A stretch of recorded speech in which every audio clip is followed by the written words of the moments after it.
So this is the second video in the series of 7 proven secrets to attract your soulmate without kissing any frogs.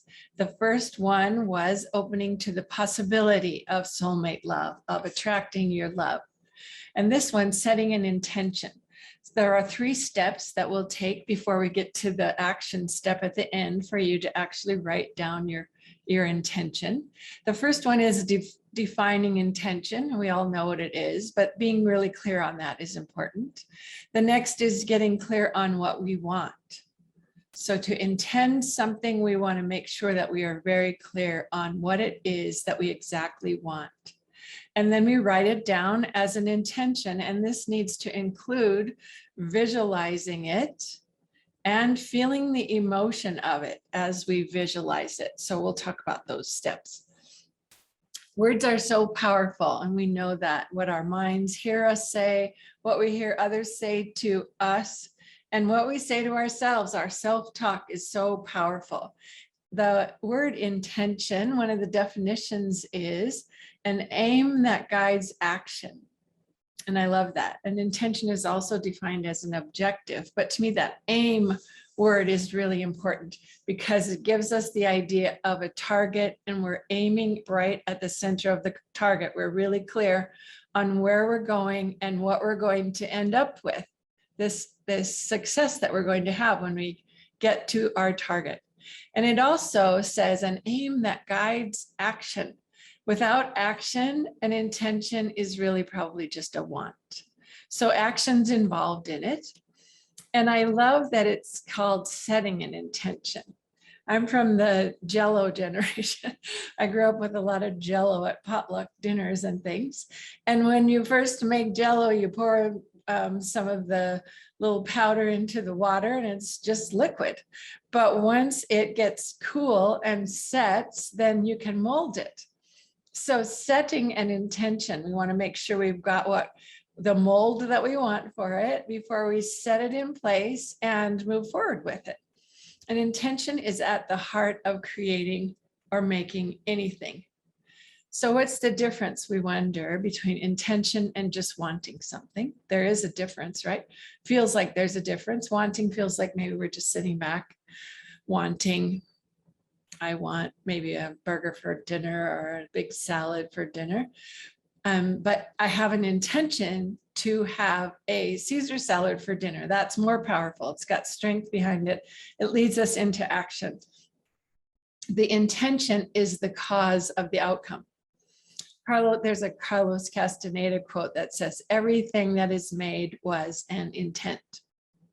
And we know that there's God or source as the divine power that breathes us. We can't decide to start breathing if we're not breathing. If, when people are in an accident or something and we do CPR, there's a divine power that breathes us. We have breath every day. When we sleep at night, there's a divine power that's causing that breath. So the next thought is we're wondering how our link is to source, to God. If we're going to co-create with God, then connecting with that source is an important step. And setting this intention is part of that process. He is able to do far more abundantly than anything we can ask or think. So it's a power way bigger than us, bigger than anything that we can just make up on our own. So the next thing we want to do is think of a goal that you have already accomplished, something in your life that you've already accomplished. Even if it's just watching this video is an accomplished goal. If you set out to watch the video and you're watching it now, that's an accomplished goal. Somehow you intended to reach that goal. So we do intentions all the time and we carry through on them, don't we?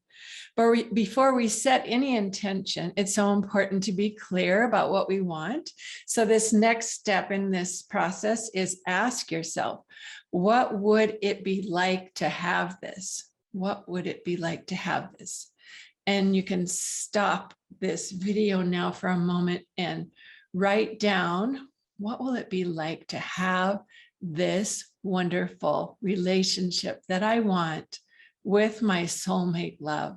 You can write that at the top and then write down everything that you can think of that fits into this. And we'll just stop for a minute. Okay, so you've written down a description of what it is you want. You're getting really clear on that. And as you read it, it's most likely that your mind starts to imagine a vision of that. So your mind starts to make a movie of what that's like when you're describing walking down the beach with your husband and just how the sand feels on your toes. And you can feel his strong arm around you and the sun is shining on your face. You're imagining, you have a vision of that, you're walking along. And as I described that, I also mentioned some things that you are feeling. So the vision and the emotion that go with it, those are two really key parts of setting an intention and moving it forward. And these are some action steps that you can take. So we'll talk about that a little bit more as we kind of wrap this up. Just saying, I'm going to look into the possibility that a woman my age or my shape or my size might find love is a start. So opening to a possibility is a start, or even thinking you might, but that isn't an intention. Because what we focus on expands. We know that. If I just keep thinking about that Caesar salad that I'm going to have for dinner and intending to have it and starting to imagine having it and maybe having some chicken with it and how wonderful that's going to taste. And maybe I want a little sourdough bread with it. I start to imagine it and I have a picture in my mind of that experience, that salad, and starting to think about how that feels, how delightful that would feel. And maybe I'm sitting on my patio and feeling the feelings of having that vision come true. So what we focus on expands. And if you focus on, I don't know if love's ever going to happen. I'm kind of doubting it. I'm watching this video. I'm not really sure. That is a thought, and those words are in your mind, and that can end up with you never having love, never getting love, because our minds listen to the words that we think and the words that we say. So we want to be really careful and clear about what we want, what our intention statement says, and that's in the positive, because our mind hears all of that. Besides imagining the vision, adding the feeling of love. So you need to feel the love so that your relationship can find you. It's that acting as if kind of, we've heard that before, but feeling it. How does it feel to have what you want? And then the next step is to write your action step. Once you have a clear idea, you have a vision of how it is with him, even if it's just a moment with him, and that can be really powerful. A vision of a moment with your soulmate, love, and you're together doing something that you would love to do, even for just a few seconds, adding the vision of it, adding the feeling of it, and then writing this intention. So the action step for this week is write your intention. An example is, I intend to open my heart to love and attract my soulmate. And once you write that down and you read it out loud, it doesn't matter if you don't really feel like that's true right now. That doesn't matter.